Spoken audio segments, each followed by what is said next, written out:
오늘은 그 두 아들의 비유라는 제목으로 나누고자 합니다. 이 비유는 쉽고 간단해요. 많은 시간을 요하지 않습니다. 그러니까 이 비유는 대제사장과 바리새인들을 비롯한 그 종교 지도자를 향한 경고의 말씀이라고 보면 돼요.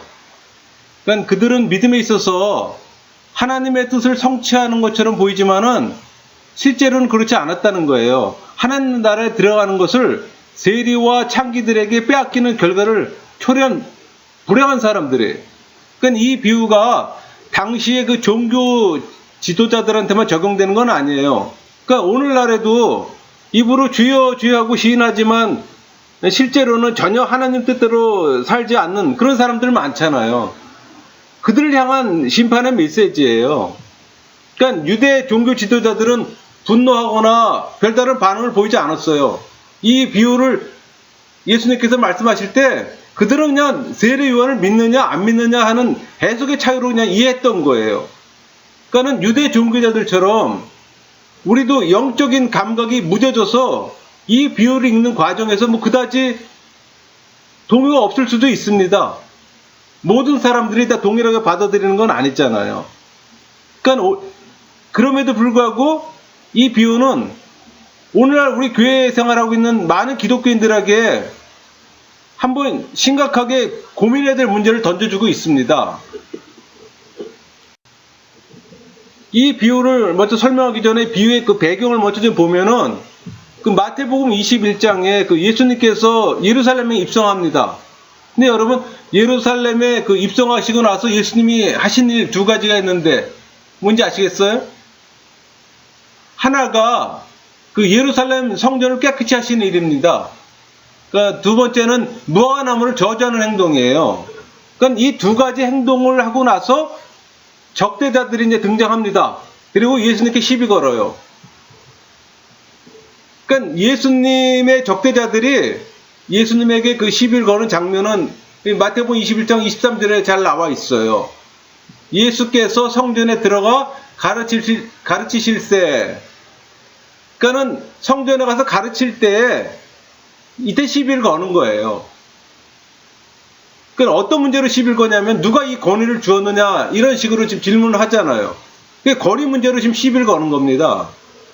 그러니까 이 대제사장과 장로들의 그 문제 제기에 대해서 예수님께서 말씀하시잖아요. 세례 요한의 세례가 하늘에서 온 것이냐 사람에게서 온 것이냐 그 대답하면 내가 알려줄게 이렇게 답변하잖아요. 근데 그들 뭐라고 답변합니까? 모른다고 대답했어요. 왜? 이들은 세례 요한을 믿지 않았습니다. 이런 상황에서 이 두 아들의 비유가 들려지는 거예요. 아주 짧고 쉬운 비유입니다. 문학 구조를 보면은 교체대구적 구조예요. 그러니까 A와 A-는 부정적 반응을 나타내는 거예요. 28절에 30절, 32절은 부정적인 거예요. 근데 31절은 뭐예요? 아버지의 그 의지를 표현하는 겁니다. 전체 내용을 보면은 뭐 28절에서 30절까지는 그 유대 종교 지도자들에게 두 아들의 비유를 들려주는 내용이에요. 그 다음에 31절 그 전반부는 두 아들의 비유를 토대로 질문을 던지십니다. 누가 아버지의 뜻대로 하였느냐 질문 던지잖아. 그러니까 31절 후반부부터 32절까지는 두 아들의 그 비유를 토대로 천국에 들어가는 자는 종교적 특권을 가진 자가 아니라 진정한 회개와 순종을 행하는 자라는 내용을 지금 선언하고 있는 겁니다. 자세히 볼까요? 여러분 두 아들과 포도원을 가진 사람은 그 하나님을 상징합니다. 오늘 포도원에 가서 일하라라고 하나님의 명령이 떨어지잖아요.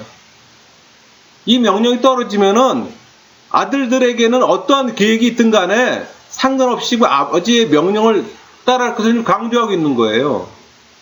그러니까 이웃사랑을 통한 복음 전파의 사역이나 그 일을 맡은 주의 성도들에게 오늘 지금 부여되는 명령이기도 해요.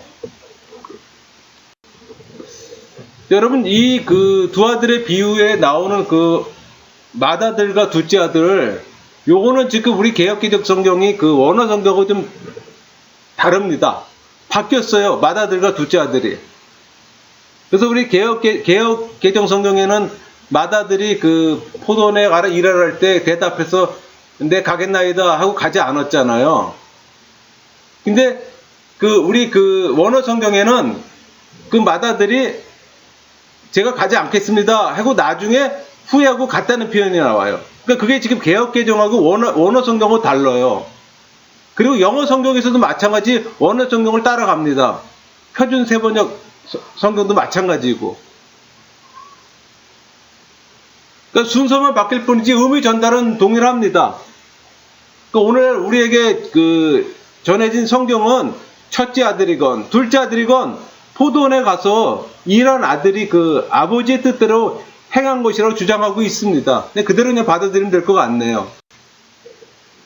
21장 29절에 보면 가겠나이다 하더니 가지 아니하고 이런 표현이 있잖아요. 그러니까 마다들은 부르심이 있자 즉시 응답합니다.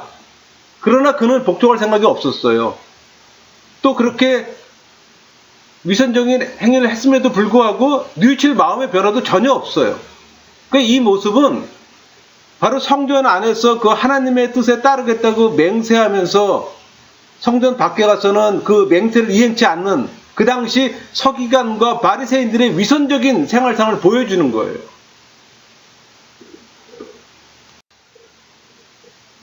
그래서 30절에 보면 둘째 아들이 뉘우치고 갔으니 이런 표현을 쓰잖아요. 아버지 명령에 순종했습니다. 여기서 뉘우치다라는 말은 헬라어로 메타멜로마인데 감정적인 차원에서 후에 뉘우침을 의미합니다. 그러니까 이 뉘우치고가 꼭 회개를 의미하는 건 아니에요. 그러니까는 마음과 생각과 의지가 변화가 일어난 것이 우리 회개라고 그러잖아요. 그게 메타노에오예요. 메타노에오. 근데 여기서 뉘우치고가 바로 그 행동 그 자체가 올바른 회개를 뜻하는 메타노에 그 수준까지 가지 못한 상태예요. 그러니까 두 아들을 보면은 둘 다 아버지를 기쁘게 드리지 않았잖아요. 처음부터 가겠다고 대답한 후에 가서 일했다면은 아버지의 뜻대로 행한 사람이고 동시에 아버지를 기쁘게 했을 거예요. 그러나 그렇지 않잖아요.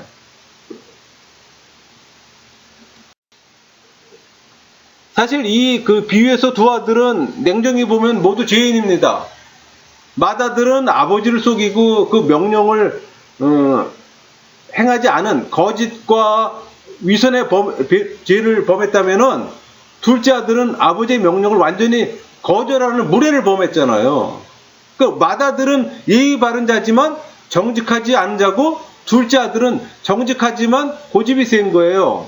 그러니까 예수님은 이 물음을 유대 종교 지도자들에게 던집니다.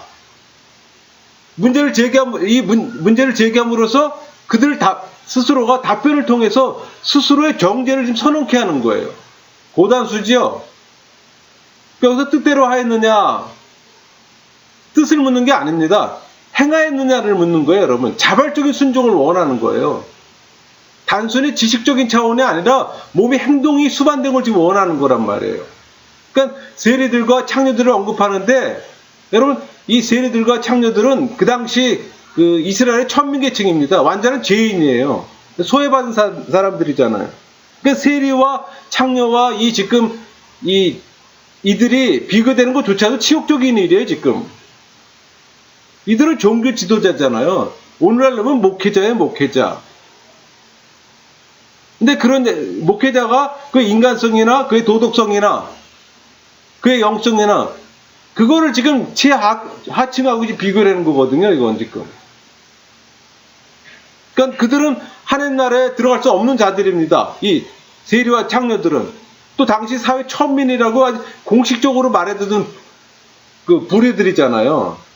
여러분, 그러나 구원의 조건은 동일합니다. 그 사람의 자격도 필요 없는 거고, 인격도 필요 없는 거고, 그렇잖아요. 하나님 뜻에 행해야 천국에 들어가는 거예요. 여기서 먼저 하나님 나라에 들어가리라 이런 표현은 먼저는 강점인데, 먼저 회개하는 자가 먼저 천국에 들어갑니다.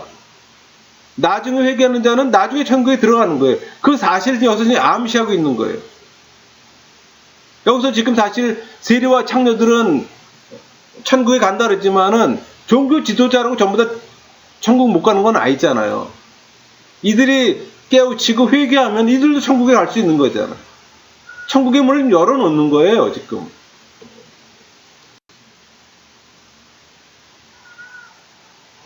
여기 32절에 요한의 의라는 표현이 나옵니다. 헬라어로는 니카이오시네예요. 그러니까 실행한 의, 하나님의 뜻을 수행한다 뭐 그런 의미인데, 이 의는 그 윤리를 포함할 뿐 아니라 예수님을 믿고 또 그를 메시아로 영접하는 것까지 의미합니다. 그러니까 요한이 의의 길을 걸었다고 하는 이 사실을 믿는 것은 요한의 사역과 죽음을 의로운 것으로 인정하는 거예요. 그러니까 세례 요한을 통해서 이 증거된 메시지 뭐예요? 예수가 곧 메시아라는 거잖아요. 그러니까 이 사실을 믿지 않는 자들은 하나님 나라에 초대 못 받는다는 얘기예요. 이 얘기는. 이 두 아들의 비유의 그 전체 메시지는 구원은 형식적인 것이 아니라 회개와 실천에 의해서만 가능하다는 내용이에요. 특히 유대인의 율법주의와 이방인의 회개를 지금 암시합니다. 이 비유를 통해서 목회자들과 오늘날의 교회가 새겨야 될 것이 무엇일까 한번 생각해 봤어요. 영적인 눈과 귀를 닫고서 하나님의 뜻대로 행하지 않았을 때 하나님 나라를 상속받지 못한다는 걸 지금 말하고 있는 내용이에요. 우리의 모습은 어떻습니까? 입으로는 하나님의 뜻대로 하겠다고 말하지만은 행동으로는 전혀 하나님의 뜻대로 하지 않는 모습을 갖고 있지 않습니까? 이 대제사장들과 이 백성들의 장로들처럼 양심이 무뎌져서 하나님의 뜻대로 행동하지 않으면서 하나님을 사랑한다고 말하고 있지 않습니까? 자신의 신앙의 모습은 다른 사람보다 자신이 가장 잘 알잖아요. 우리는 솔직하게 우리의 모습을 시인하고 또 앞으로 보다 더 성숙한 신앙의 모습을 갖기 위해 노력하는 삶을 살아야 해요. 이게 두 아들의 비유가 우리에게 주는 메시지예요. 마치겠습니다.